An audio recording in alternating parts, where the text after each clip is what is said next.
Mayang hapon, Negros. Ini ang Digicast Negros 10. Ang nagapangunangan na pulo ka mga balita sa isla sa Negros ang amo ni kadulong sa inyo. Update niyo kami via Facebook, YouTube, kag sa KCAT Channel 11. Kag subong mabatian niyo kami live sa FM station nga 91.1 FMR Bacolod. Kagyari ng top 10 nga mga balita sa Negros subong adlaw. 16 anyos ka estudyante patay matapos mabuguan sa truck samtang nagkatabok sa pedestrian lane. May 43 na ka mga leptospirosis deaths sa Negros Occidental kag Bacolod City sining 2022. Pagpadiro sa parking lot sang SM, pagpamahog lang suno sa PNP. Residente sa Vista Alegre sa Bacolod City pilason bangod sang higot sa dalan. Kag sa Good Vibes mga plaza sa mga LGU aton libuton sa tripping ni Ruming. Kag apat ka mga miyembro sa pamilya mga volunteer emergency responders sa Baganihan. Inatanan sa Digicast Negros 10. Sa number 10,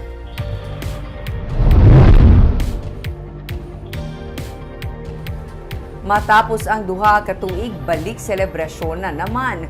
9th Kalamayan and Christmas Festival gindagsa sa mga tumalanaw sa liwat nga pagbukas sini sa Victoria City. May report si Nico Delfin. Mas nagsanag ang dalanon sa magparada ang masobra 20 ka mga tricycle na ginpaingat sa mga maduagon nga Christmas decors sa Victoria City. Madason man nga nagpaindis-indis ang 5 ka mga grupo sa clustered barangays sa Lantern Dance Competition nga gindagsa sa mga tumalanaw. Ini kabahin sa pagbukas sang 9th Kalamayan and Christmas Festival sa syudad Makaligad-man sang duha ka tuig.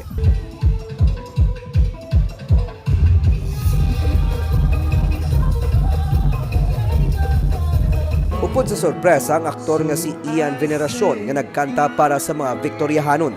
Gani tuman ang hinugyaw sa mga fans nga nagpaninguha man nga makaselfie upod sa aktor. Don't know what to do.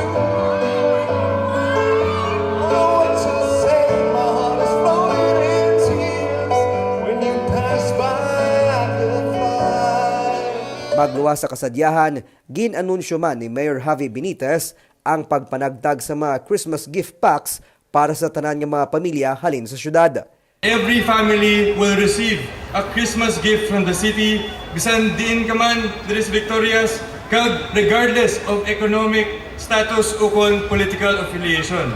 Bangod tanan kita kabahin sa Pasko para sa Victoriahanon.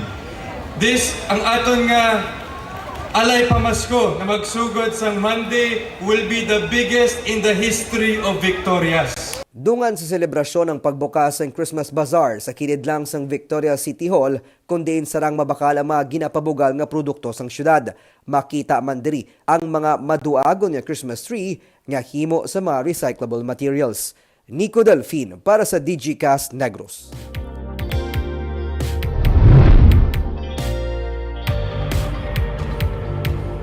Sa number 9, may nabutikan nga pagsaka sa presyo sa manok. Kagkaroon masako na ang tanan para sa Pasko. Ginapaabot naman ang pagsaka sa presyo sa manok kag baboy sa masunod nga semana. Suno sa kay OIC Provincial Veterinarian Dr. Placida Limana, 5 ka pesos ang saka sa presyo sa manok ngayara sa 175 pesos ang kilo, tubtub sa 220 pesos ang kilo. Sinentimos naman sa itlog kag halos wala naman ang pag-idog sa presyo sang baboy nga yara karon sa 240 tubtub 260 pesos ang kilo sa merkado. Sa iba naman nga mga merkado suno sa kay Limana, yara ini sa 280 pesos ang kilo. Suno kay Limana, estable ang supply sa manok, hindi ini epektado sa ban nga ginapatuman angot sa bird flu cases. Kay ginatugot man ang pagsulod sang dressed chicken. Pero kay nagataas ang demand dala sang holidays, ginapabot nga sa masunod nga semana, magasaka ang presyo sang manok kag baboy. May pagmahal gani sa lechon nga karon nagabili na sang 7,000 tubtub 8,000 pesos. Ang sa baboy, subong, ang presyo, wala pa nagminyar. Pero kina-expecta na namon nga next week, mag-Christmas na gidya, kag mag-New Year, medyo magtaas-taas ni gamay.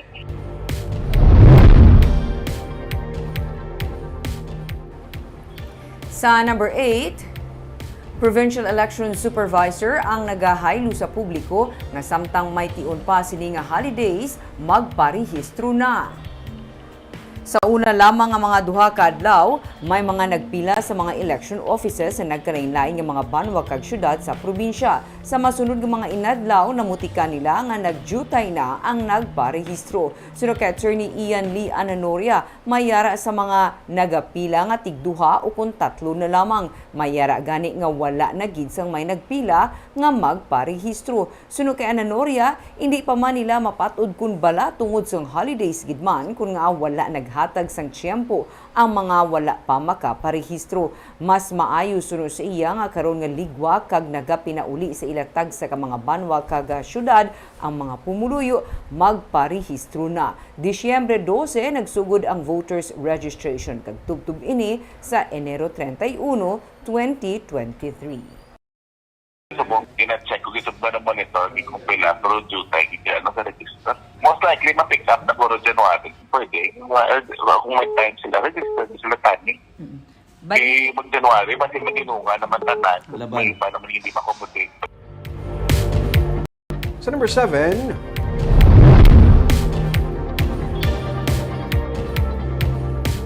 ₱850,000 kabalo ang shabu na kuha sa Tanay City sa Negros Oriental.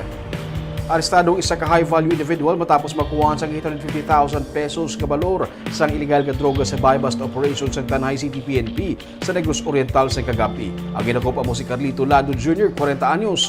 31 ka sachet sa suspected shabu ang nangabugat sang 125 grams ang nakuha sa iya. Magluwa sa ₱850,000 kabalor sa shabu, nakuha man sa ang cash nga ₱60,000. Kaso nga paglapas sa Republic Act 9165 ang ipasaka batok kay Lado.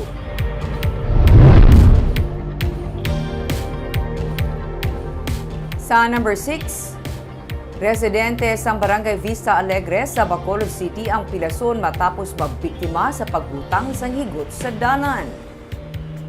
Nagalapta sa karon sa social media ang post ng isa ka residente sa Lumina Subdivision sa Barangay Vista Alegre sa Bacolod City sa natabo nga pagbutang sang higot sa tunga sang dalan nga nagresulta naman sa pagkapila sang iya ka ingod. Sa post ni Mary Christine Castro Nuevo, 12:00 ng kaagahon kahapon sang mag-agi sa dalan pasulod sa subdivision sakay sa motorsiklo ang iya kay ingod sang sila ang nasalawid sa higot nga nagabalabag sa tunga sang dalan. Suno kay Castro Nuevo, maswerte na lamang nga mahinay lang ang pagpadalagan sa motor sang iya kaingod pero nag-agom ini sang pilas sa liog bangod sang higot. Suno kay Captain Elmer Bonilla, ang hepe sa Police Station 6, mahimo pagpangawat amo ang tuyo sang mga may kahimuan sini amo kun nga agin butangan nila sang higot nga magbalabag sa dalan.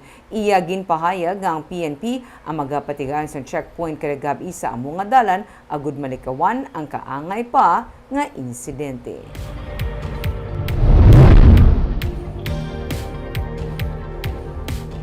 Sa number 5, pagtiro sa salakyan nga yara sa parking lot sa isa ka mall sa Bacolod City, pagpamahog lamang sunod sa PNP. Nakakuha na sang kopya sang CCTV footage ang PNP may angot sa natabo nga pagpaniro sa parking lot sang SM City Bacolod sang kahapon. Sunod sa kay Major Ramel Sarona, hepe sa Police Station 1, isa ka lalaki sagwa sang parking lot amo ang nakita nga nagtiro sang salakyan. Ginaulat sang lalaki nga bagwa sa mall ang tag-iya sang salakyan kag iya gintiro ang sini nga Ford Everest. Nasa labat man ang tupad sini nga Toyota Grandia. Dugang pa ni Sarona, posible pagpamahog lang ang tuyo sa gunman bangod damlag pa. Nakabato naman sa pagpamahog sa text ang tag-iyas ang salakyan. May kaaway ini angot sa duta sunod sa pulis nga amo ang ilang ginatanaw nga motibo sa pagpaniro.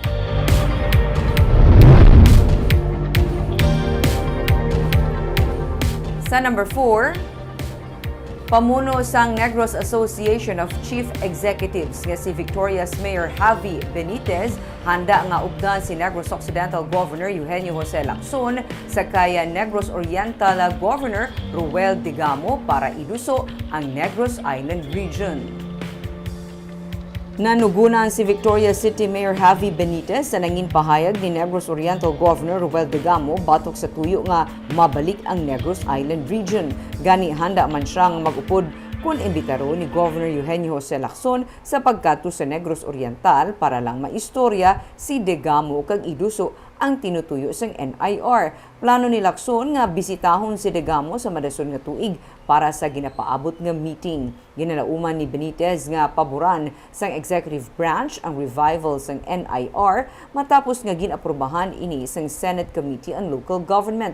Samtang ang amay ni Benitez nga si Bacolod City Mayor Albi Benitez ang nagduso naman sa pagtukod sang sub-regions kabaylo sang NIR agud matigayon ang pagtukod sa mga regional offices sa probinsya sang Negros Occidental kag Oriental. And that's Governor Bong and Governor Degamo. So I think that's a very good move. Ma-support din kami. If he invites us, of course, we'll go. We'll be there to support. If it's just both of them, we really truly respect that because we understand how, I guess, the diplomacy works.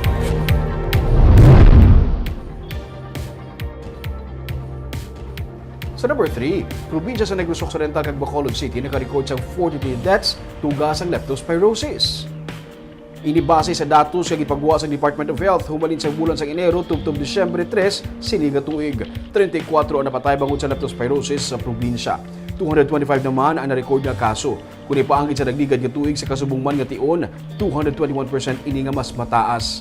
Ang Bacolod naman, sa amuman nga period, may 9 ka mga recorded leptospirosis deaths. 41 naman ang na-record nga kabilugan nga kaso. Ang Western Visayas sa kabilugan, may 81 ka mga napatay nga na-report kag ang probinsya ang may pinakamataas nga recorded deaths. 596 ang kabilugan nga leptospirosis cases sa Western Visayas. Pinakamataas man sa gihapon ang Negros Occidental. Sunod sa kay Provincial Health Officer Dr. Ernel Tumimbang, masami ang pag-ubog sa baha na binasa malawig nga tion nagakakuha ang leptospirosis. Nagaagi ang bakterya sa panit paagi sa pilas. Sa number 2,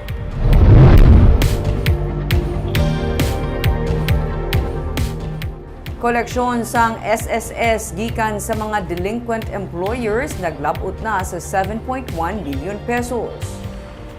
Anong pa ka mga employer sa Silaya City kag Banwa sa Casiliana ang separado nga naserbihan sang show cause order sang Social Security System RACE team o kun run after contribution evaders. Tatlo sa ila mga sugar planters, restaurant owner, common carrier kag distributor sang palupok nga napastawan mag-remit sang SSS contribution kag non-production of monthly collection list. Sa records ng SSS sa Visayas West 1 Division, may 42 ka mga employers halin sa Negros Occidental, Negros Oriental kag Siquijor Province ang nakakomply sa pagsulundan sang Social Security Act of 2018 kag nasettle sang ila delinquent account kabangdanan nga naglabot sa 7.1 million pesos ang nakolekta sang ahensya as of November 2022. Sunod kay SSS Visayas West 1 Division Head Lilani Benidian, pwede maka-avail sang contribution penalty condonation kag restructuring program ang mga delinquent employers sa tuyo nga mapalabot man ang benepisyo sa ila nga mga empleyado. Kung mapasnawan ng mga delinquent employers, ang sarang multahan sang hindi magdubo sa 5,000 pesos tubtub 20,000 pesos o kung mapreso sa sulod sang anong tubtub 12 katuig. Kag sa numero 1 sa mga balita, subong nga adlaw.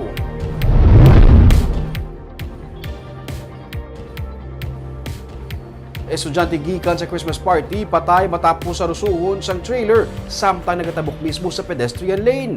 Alkalde sa Banwa handa maghatag sa suporta sa pamilya basta kasuhan ang driver para matagaan sang leksyon. Yaring report. Sa sining nga CCTV video, makita ang ini nga grupo sa mga estudyante sa Ibig Magalona National High School nga nagahulat nga magtabok sa dalan. Ang traffic enforcer nagsinyas nga matabok na sila. Kag sa paglabot sa piyak nga lane, nag-abot ang nagahagunos nga trailer. Ang iban sa ila, nakahingagaw tabok. Ang iban, nakaisol. Pero may isa ka estudyante nga nabungguan sa trailer kag gindusdos sa pila ka metros.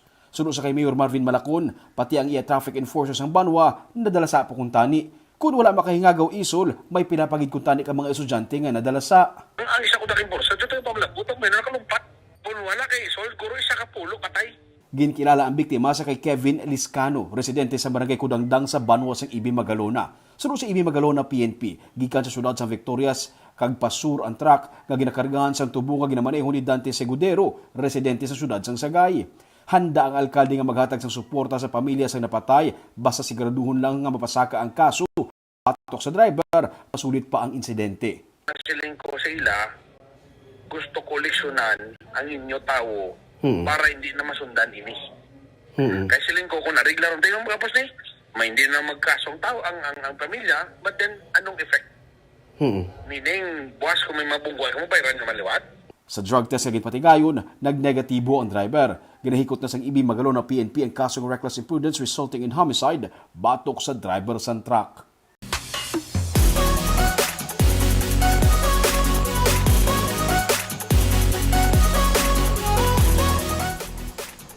Kaagyari naman ang pabalo namon nga pang pag-good vibes sa inyong sininga weekend.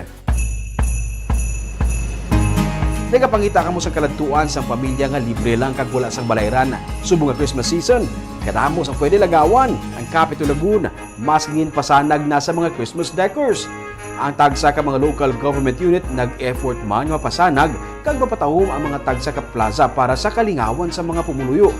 Kamu na lang pili kung diin diri ang luyag nyo nga bisitahon. Iniaaton nga panglibuton buwas sa tripping ni Romeng.